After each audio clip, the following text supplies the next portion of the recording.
Salut! Eu sunt FiboX și ăsta este Rain 70.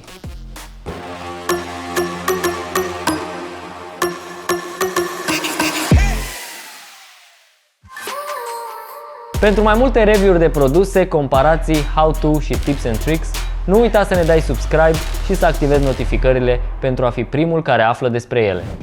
Rain Corporation Incorporated, după numele de botez, a început ca o companie de echipamente audio din Washington, în 1981. Istoria Rain este strâns legată de istoria DJ-ului. Inovațiile aduse de ei au ajutat evoluția și uneori au fost puncte cheie în dezvoltarea de noi tehnologii în domeniu. În 2006 se lansează Rain TTM57SR, primul mixer cu fadere magnetice, placă de sunet încorporată și sistem DVS. 6 ani mai târziu era înlocuit de Rain 62, care după părerea mea este cel mai îndrăgit mixer Rain din toate timpurile.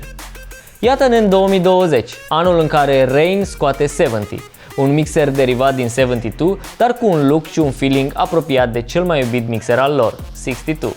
Are două canale, auxiliar și mic-in, modul de efecte analog cu padele on-off, paduri MPC iluminate RGB, placă de sunet dual USB și noua serie de fadere magnetice Mag 4.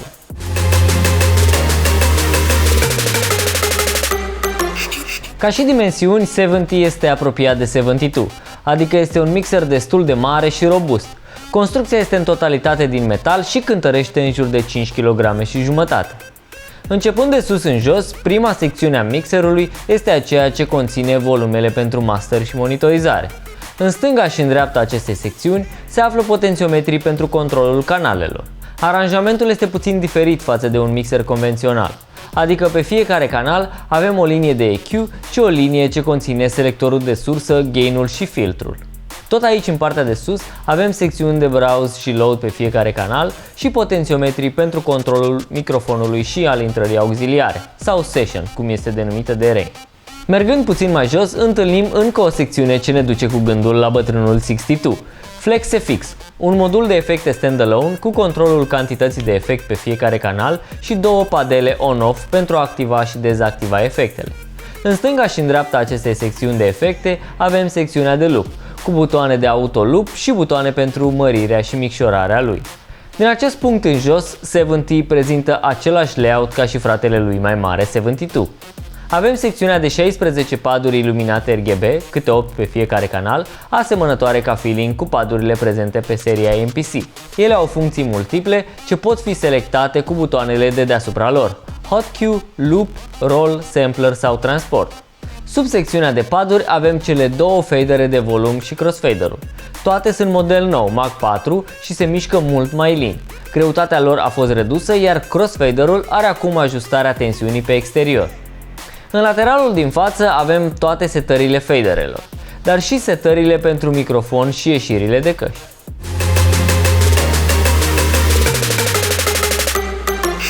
Rain 70 este un mixer cu două canale din gama Pro, dedicat în principal DJ-ilor de open format și scratch, dar cu funcții folosite și de DJ-ii din alte genuri muzicale.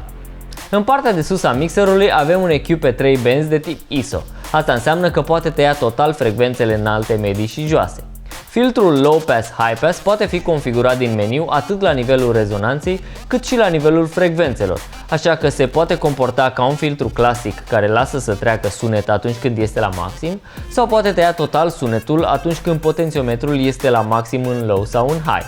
Tot în această secțiune avem și butonul de selecție a sursei. Cu el putem selecta unul dintre cele două porturi USB ale plăcii, intrarea phono-line sau intrările auxiliare. Fiecare canal are propria lui secțiune de browse cu câte un potențiometru infinit care are și funcție de buton prin apăsare. Cu el poți face scroll și poți încărca piesele în deck-uri. Cele două intrări de microfon au potențiometri de volum dedicați, EQ de tip tone cu două benzi și efect de tip echo standalone ce poate fi ajustat ca și intensitate. Intrarea și ieșirea auxiliară, denumite Session In și Session Out, au potențiometri de volum, iar Session In are și posibilitatea de preascultare în căști prin apăsarea butonului Q. Cea mai complexă secțiune de pe 70 este secțiunea de efect. Aceasta are două moduri, unul standalone denumit FlexFX și unul în care poți folosi efecte din softul Serato DJ Pro. FlexFX are 6 efecte: Echo, Reverb, Break, Flanger, Phaser și Delay. Ele pot fi activate câte unul și influențează ambele canale în același timp. Ele pot fi ajustate ca și timing cu potențiometrul Time sau cu joystick-ul Beats. Odată selectat și personalizat, efectul poate fi activat cu ajutorul celor două padele on-off. Atunci când sunt în mijloc, efectele sunt off, când sunt blocate în sus, efectele sunt on, iar în al treilea mod, efectele sunt on atâta timp cât padelele sunt ținute cu mâna apăsate în jos. Apăsând butonul de Flex FX, acesta devine portocaliu și activează efectele din softul Serato DJ Pro. În stânga și în dreapta secțiunii de efecte avem secțiunile de loop. Cu butoanele de mărire și micșorare putem selecta dimensiunea și cu butonul on-off putem activa loop-ul. Padurile controlează absolut toate funcțiile gândite pentru ele în Serato DJ Pro.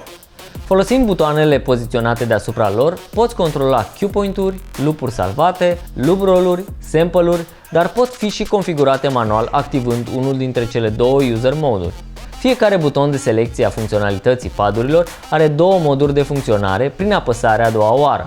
Hot Cue se transformă în Pitch Play și împreună cu licența de Pitch and Time din pachet poți controla tonalități. Saved Loop se transformă în Flip Mode dacă ai expansionul Flip instalat în contul tău. Roll are ca și funcție secundară User Mode 1, iar Transport, pe lângă controlul butoanelor Play, Cue, Sync, Tempo și Pitch Bend, poate intra în User Mode 2. Cele două butoane de Instant Doubles pot fi configurate din meniul mixerului să controleze Sync sau Silent Cue Point. În partea de jos a mixerului avem cele două fadere de volum și crossfader-ul. Toate sunt magnetice și sunt noul model Mag 4. Toate au curbă ajustabilă și butoane de reverse direct pe mixer în partea din față. Crossfader-ul are acum și potențiometru dedicat pentru ajustarea tensiunii. Mixerul are și un meniu de setări foarte avansat ce poate fi accesat ținând apăsat Shift și aplecând joystick-ul de beats în sus. Putem modifica comportamentul efectelor atât flex cât și software și bineînțeles că putem reseta mixerul la factory settings în cazul în care modificăm prea multe lucruri și rămânem blocați.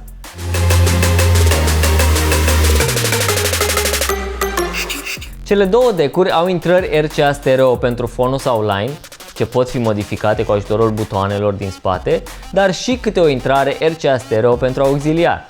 Avem o intrare auxiliară și o ieșire auxiliară de tip RCA stereo, denumite de Serato Session In și Session Out. Cele două intrări de microfon au câte o conexiune combo XLR Jack 6.5 și pot fi comutate fie pe mic, fie pe line, așa că putem conecta la ele și surse ce nu necesită preamplificare. Ieșirile master sunt de tip XLR, iar cele booth pentru monitorizare sunt Jack 6.5 balansat. Mixerul are în interior o placă de sunet dual USB ce poate reda muzica la 24 de bits cu 48 de kHz. Fiind dual USB înseamnă că poți conecta două calculatoare cu Serato în același timp, fie pentru schimb între DJ, fie pentru backup. În partea din față avem două conexiuni pentru căști, una de 6.5 și una de 3.5. Rain 70, la fel ca și Rain 72, are un hub USB-A pentru conexiunea controllerelor sau a unităților Rain 12. Dacă folosim pick-up-uri pentru a pune muzică cu vinil sau timecode, avem și două conexiuni de ground pentru împământare.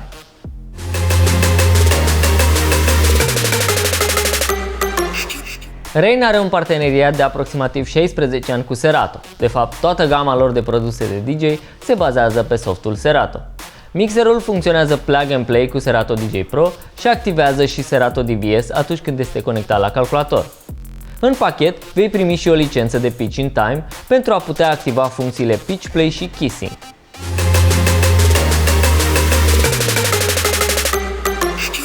Rain 70 vine în pachet cu două cabluri USB 2.0 de 1,5 m, un flacon de ulei pentru fadere, un cablu de alimentare cu împământare, două discuri și două CD-uri timecode, două seturi de stickere, licență de Pitch in Time, detalii despre descărcare și instalarea softurilor și manual de utilizare. Pentru mai multe review-uri de produse, comparații, how-to și tips and tricks, nu uita să ne dai subscribe și să activezi notificările pentru a fi primul care află despre ele. Acesta a fost Rain 70. Eu sunt 5OX, over and out.